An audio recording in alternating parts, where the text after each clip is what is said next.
What's up, party people?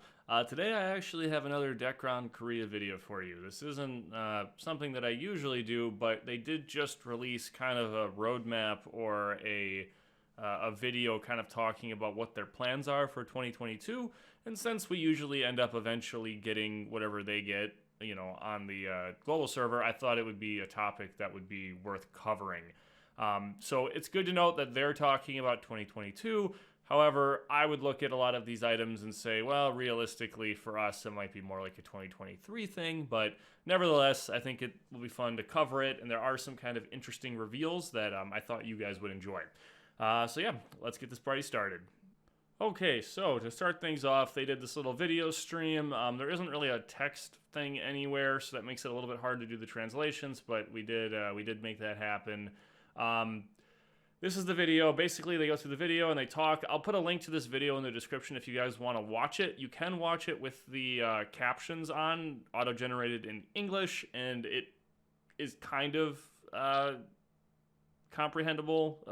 Although it is kind of bad, but you do get some main points, and you guys can watch that if you want. But as you can see here, there's various my head's in front of it right now, but there's various slides, and we're going to go through those translated to English. The translations are not fantastic, but they do at least give us somewhat of an idea what they're talking about. So we'll go ahead and we'll just delve right into that.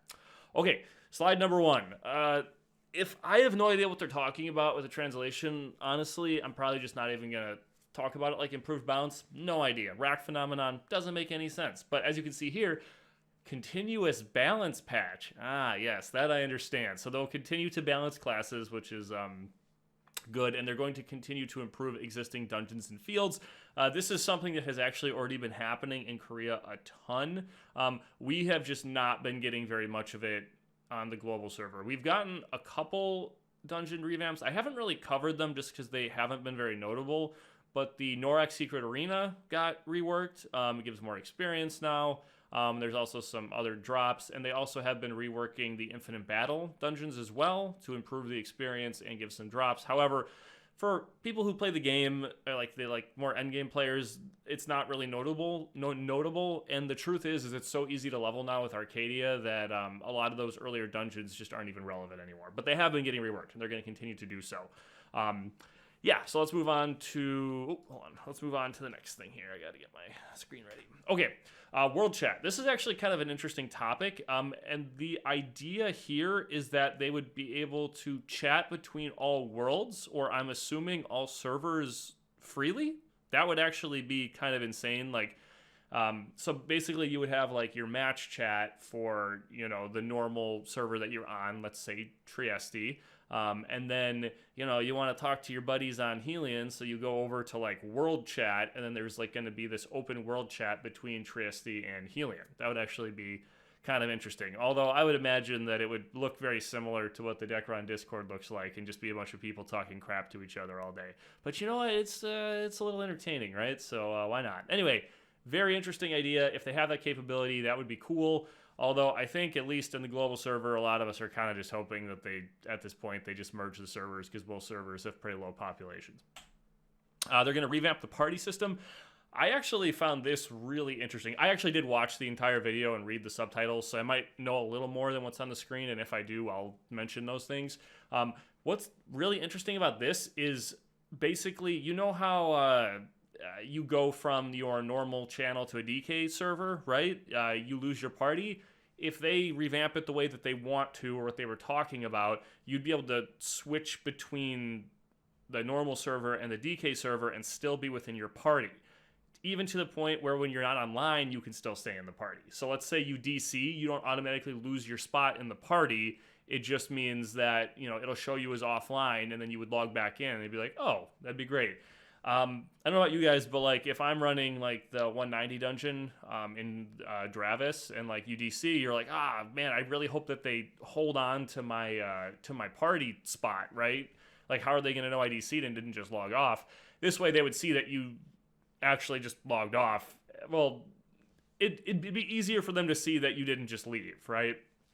And it would hold your spot, which would be great, unless the party leader kicks you. But I think this is a really cool system, and I would absolutely love to see it.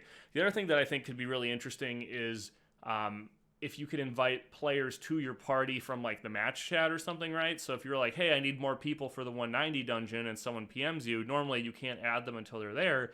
But if you're able to have parties cross DK server, normal server, you might even be able to add them. That would actually be insane. That would make life a lot easier. So I don't know about you guys, but I think this is a pretty cool one.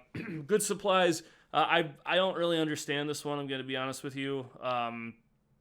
I think this just has to do with overall drops between like the field and dungeon. I'm not going to talk about something I don't know about, so we're just going to move on. Field raid. The only thing that I have an idea here is it's just a new type of event that happens in maps, such as like the Red Hole event in Matera, right? Almost like like a big boss fight or something like that. So yeah, this is cool. Having good compensation with drops or something. I don't know. Anyway, we're gonna move on. This is just another dungeon, Tower of Death and Hidden Mansion. So I'm assuming that these are just new dungeons or dungeon reworks or something like that. We're gonna move on. Other system revamps, unifying strongholds. I don't know what that is, although I do know that they're continuing to work on the guild stuff. Remove PK channels. I don't know what that means. Combat status mobility. They're doing a lot of really interesting things with like the player models. I know one update that they got in Korea recently is you can actually attack over ledges now, or like gaps. Because you know how before, like, in order to, like, use a skill, you have to, depending on how the map is designed, you can't exactly attack over that ledge. I mean, in some maps you can, in some you can't, but they're just fixing that up. Transit means of transportation. I don't know what that is. Automatic return to death removal. Yeah, I don't know. I don't know what a lot of this is. Celestial Camp. This is, I think, another way to get experience. And the note that they have here is that it's to minimize spot disputes due to proper space placement. And that sounds great, because I'm sure, as a lot of you know, when you're trying to set up battle support, especially on certain maps, it can get really crowded and it can be a problem. So this might be like maybe like an instance or something where you can do battle support or something like that. I don't know. Sounds kind of cool. PvP content, they're going to do a 3v3 Coliseum, although our Coliseum doesn't really do anything right now anyway. I personally think the biggest issue with PvP content is that it's not rewarding enough. Like, you're not rewarding players to go in, because there's plenty of, I say plenty, it's a pretty small population on Dekaron, but there are a lot of players that are really geared out, right? So if you want more people to jump in and try PvP, even though they're getting destroyed or they're making a very small difference, you have to compensate them well. You know what I mean? Like, when I first got into DK Square, the DK point system was actually very rewarding, because you could sell those DK points for, currency in game, or you could use it to make your own DK set. Like, I remember farming my own 170 DK set when I was in the 185 DK Square. So even though initially I was getting absolutely destroyed, I could still participate, I could get the points, and I got stronger, right? Participating in DK Square needs to inadvertently help you build your character and make your character stronger in PvP. That would motivate people to join PvP and actually do PvP events. Because right now, I see people all the time like, oh, why don't people, do PvP? Well, it's because, like, you're going to run in and get one skilled and you don't get anything for it. So it's like, what's the point? Like, it's not fun. You're not having a good time, and you're not getting rewarded. So unless you're like a glutton for punishment or something, I don't know why you would participate. So just think about that, So, unless they actually do something like that with PvP content, I don't think any of this matters. I'm just going to be honest with you. I shouldn't have been adding my commentary there, but I did. Sorry. It's my channel, whatever. Level grade expansion. This is kind of interesting. So additional attribute skills. So maybe, like extra skill points that you can put stuff into. Maybe, similar to like the 200 to 230 range, I'm assuming is what they're talking about here. And then add rewards by achieving levels. I like this a lot. A lot of games actually have this, where you unlock rewards as you're leveling, and I think that would be a good way to do it. I mean, they kind of have that already because you have like your leveling boxes and stuff that you get when you make a new character. But having like achievement things you get when you get levels, I think it would be good. And I'd really like to see some like actually useful items in this. Like I really feel like everyone should be able to just get like like the 130 PvE bracelet and your immortality bracelets, and like belts and like just stuff that's gonna help you do okay end game. And especially now that we have like Helion and the Rondo sets, honestly, even if they were giving people +7 to +10 Heffron items, I really don't think it would break the game and people would be able to compete more without having to invest a ton of time or spend a ton of money, which if you want your community to grow, I think is worth doing. So I'd like to see that doing good. Grade first achievement reward added. Grade points, I'm guessing they're talking about your DK rank maybe or something. So, we'll see. We'll see as things go on. New equipment. Oh, I'm sure everyone... Sorry, excuse me, I'm getting over a cold. I'm sure the people who love spending money on this game are going to love to see this, that they're going to add Rondo weapons. So, you've got the Rondo set. Now there's going to be Rondo weapons. So it'll be a whole new set of armor, or a whole new set of weapons to farm. And then they're also going to add bracelets and belts of Helion. So it'll just be a bunch of new stuff for people to spend money on. So there you go. Hopefully they're actually reasonably farmable. And this was the big announcement, which was they want to add a new class in 2022, or at least they're going to work on it.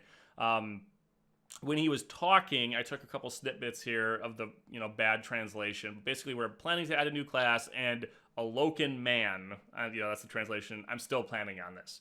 So the idea here is that they're going to work on the male Loken, right? So that looks like it's probably going to be the plan for 2022 is to fill out that slot in the male Loken, which actually makes a lot of sense. I mean, that's where we're missing a class. So I'm surprised to see. I mean, the gap between Dragon Knight and the shooter was massive. So the fact that within a year or two they're planning on releasing another class is actually kind of insane. So it'd be kind of cool to see. Male Loken, we'll see. I have no idea what it's going to be like. Yeah, I think that's all I have to cover for that. Like I said, these are the kind of badly translated slides. And then I'll put a link to the video in the description. Sorry for 2 Dekaron Korea videos in a row. I know we don't play Dekaron Korea, but it's just some kind of big announcements were coming from them at the end of the year that will eventually affect our servers. So I thought you guys should know, and I thought you guys would enjoy at least hearing about it. Anyway, yeah, questions, suggestions, leave them in the comments as always, guys. And until next time, take care.